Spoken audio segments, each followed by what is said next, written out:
miarabantsika isa-tokantrano a isam-bagavagana manona fahasoavan'andriamanitra amintsika tsiraray avy ary zay dia manona hoe ny fiadanan'ny tompo ane ao anatin'ny ankonanao amin'ny anaran'i Jesosy Kristy tompo.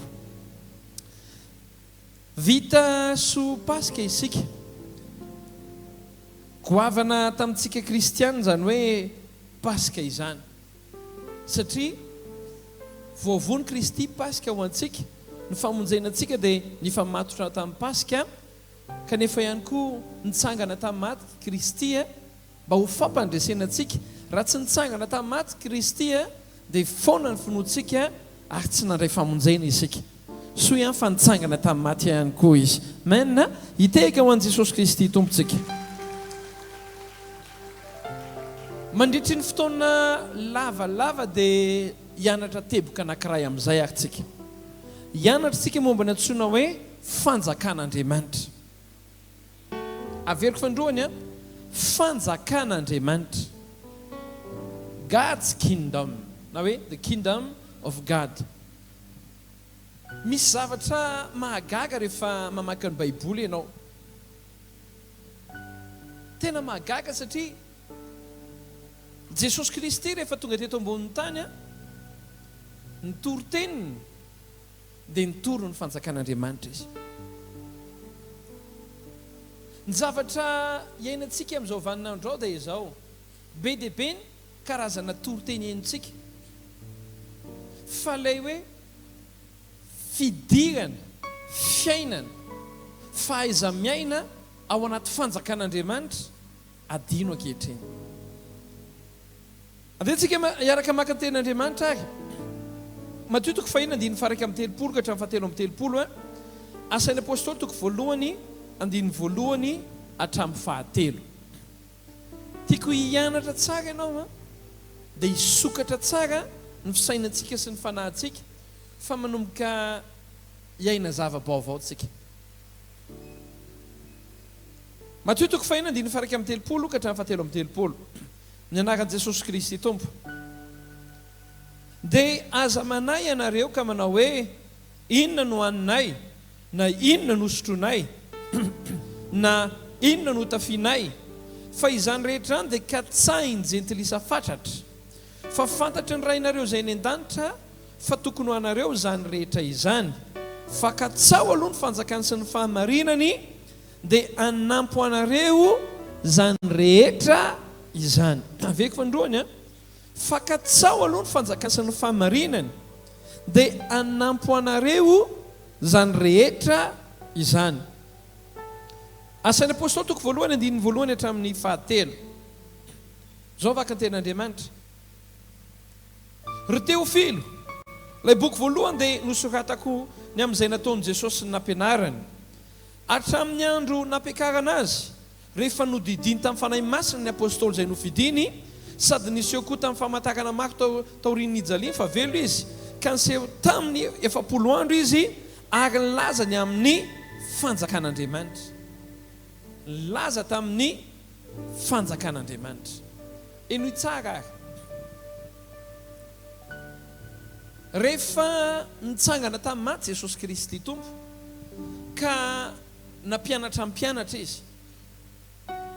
Rehefa nampianatra amin'ny mpianatra izy dia marina fa 3 taona nampianatra izy. 3 taona nampianatra Jesosy mpianatra. Tsany ve?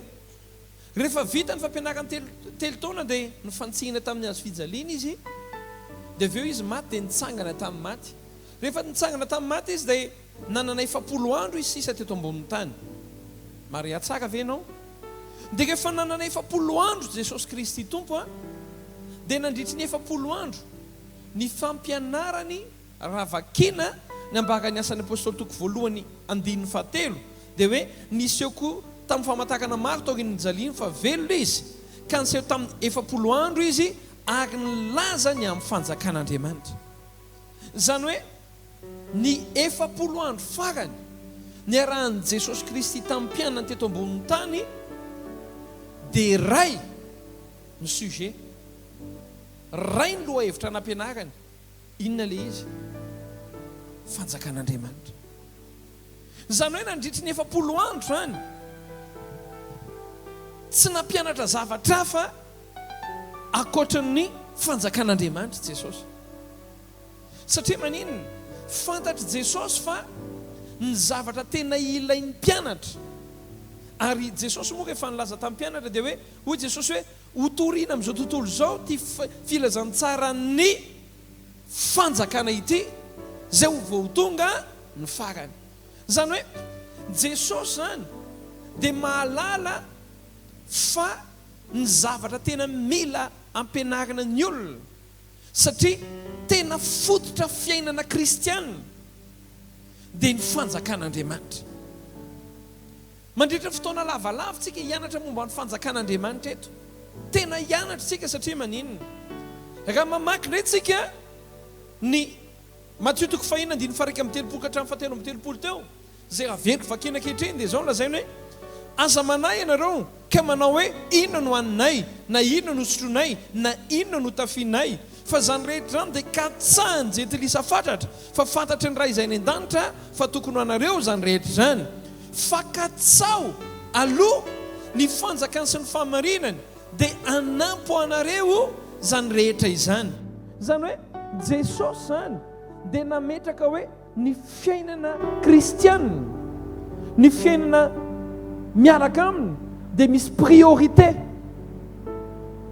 Aveko fandohany, misy priorité na hoe misy lahara-pahamehana, misy zavatra tsy maintsy voarain'ny mpino, voarain'ny kristianina, voarain'ny zanak'Andriamanitra. Rehefa voarainy koa zavatra ireo dia ilay zavatra mampanahy azy tsika rehetra ireo, indrindra fa tsika malagasy, dia samy manahy fantatra hoe inona no haninay, inona no sotronay, inona no hotafinay.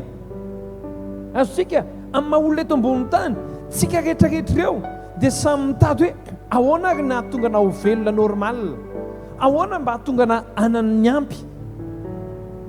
Tsy marina kosa ve zany? Tsika rehetrarehetra ireo samy mieritreritra daholo hoe ahoana ary ny ahafahako tena hoe mitaiza tsara ny zanako, mandefa ny zanako any amin'ny sekoly, amin'ny nakiteny hoe sekoly, raha tsy voateniko mihitsy izy teo ve? Voateniko mihitsy hoe sekoly la ozy izy. Ahoana no defasako azy any amin'ny sekoly tsara.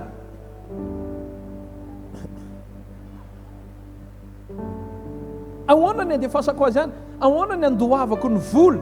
Ahoana ny ikarakarako ny fahasalaman'ny vady aman-janako? Ary reto vady aman-janako reto tokony mba miakanjo tsara. Zany ny zavatra tadiavintsika rehetra. Tsy marina ve zany? Dia hoa Jesosy hoe marina nely. Jesosy eny tsy niteny hoe tsy tokony, Jesosy zany tsy nanambany ireo zavatra ireo. Maria tsara ianao a, tsy nambaniny ireo zavatra ireo, fa hoy izy hoe raha zany ozy izy ny tadiavinareo dia tadidio a fa na ny olona tsy miaraka amiko kokoa ary. Hoy Jesosy na hoe ireo jentilisa koa dia zany ny zavatra tadiavany. Fa ny zanak'Andriamanitra ozy izy dia izao zavatra roa ny tena tokony tadiavany. Katsao aloha ny fanjakany sy ny fahamarinany dia anampo anareo zany rehetrarehetra izany. Zany hoe ireo zavatra katsahan'ny olona fantatry ireo zany, rehefa karazana olona isika tafiditra, hoenao tsara no any, tafiditra tsara ao anatin'ny fanjakan'Andriamanitra, mahay miaina ao anatin'ny fanjakan'Andriamanitra, manana ireo fanalahidy ao anatin'ny fanjakan'Andriamanitra, dia izao ny resaka tontolo ara-bola sy fiainana andavanandro ho lasa tsy olana tsony rehefa avy eo. Rehefa tena ao anaty fanjakan'Andriamanitra, miaina araka ny fanjakan'Andriamanitra isika, dia izao ireo rehetrarehetra ireo tsy ho olana intsony. Tahaka ny milaza Jesosy hoe ny mahatonga an'ireo zavatra ireo problemanareo dia satria nareo tsy mikatsaka, na hoe tsy miaina, na hoe tsy manana an'ilay fiainana ao anatin'ny fanjakan'Andriamanitra. Raha te handresy amina resaka fitafiana, sakafo, inona koa filazana zavatra nosotroana, fiainana andavanandro zany, ny fanalahidin'ilay izy dia izao aoka isika hiaina ao anatin'ny fanjakan'Andriamanitra. Rehefa miainao tsika dia mandresy ho azy atsy. Fa raha ohatra ka niatsy amin'ny fitafiana, akanjo, sakafo, raha le zavatra tsy ny azakazahantsika voalohany dia tsy handresy ao mihitsy isika. Zay mahatonga antsika hoe mandritra ny fotoana tena ambarako aminao maharitra hianatra tsika hoe inona le fanjakan'Andriamanitra, ohatra ny ahoana le miaino anatin'ny fanjakan'Andriamanitra, inona ny fanalahidin'ny fanjakan'Andriamanitra, ohatra ny ahoana zany hoe fototra ao anatin'ny fanjakan'Andriamanitra zany. Fa misako milaza aminao fa nisy problème manao taloha tsy ho problème manao tsony mandrakizay. Iova tanteraka mihitsy ianao. Ny olon'ny fanjakan'Andriamanitra ka lasaka nabavy dia olona tsy anana olana amin'ny fiainana andavanandro. Teny keno akaikinao hoe ho karazana olona tsy anana olana amin'ny fiainana andavanandro ianao hoe. Jesosy Kristy rehefa tonga teto ambonin'ny tany dia nitondra inona ny atongavany teto? Nitondra ny fanjakan'Andriamanitra. Ino tsara ary? Inona no antsoina hoe fanjakana? Averiko fandroany. Inona no antsoina hoe fanjakana? Ifonako fa isika ty amin'ny demokrasia diso ny antsontsika hoe fanjakana. Averiko isika ty amin'ny fiainana demokrasia dia diso ny fahalalantsika fanjakana. Satria maninona? Ny fototenin'ny fanjakana dia mpanjaka.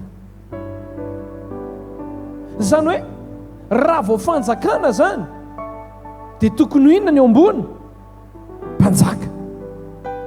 Ama inona ny antsoina hoe fanjakana ary? Ny antsoina hoe fanjakana vakiko amin'ny teny anglisy izy dia ho adikako aminao satria tena nitediaviko ilay izy. Dia araka ny dictionnaire an'ny université de Stanford, anisan'ny université goavana indrindra maneran-tany, dia zao ny dikany hoe fanjakana. A kingdom is the governing influence of a king over his territory, impacting it with his personal will, purpose and intent, producing a culture, values, morals and lifestyle that reflect the king's desire and nature for his citizen.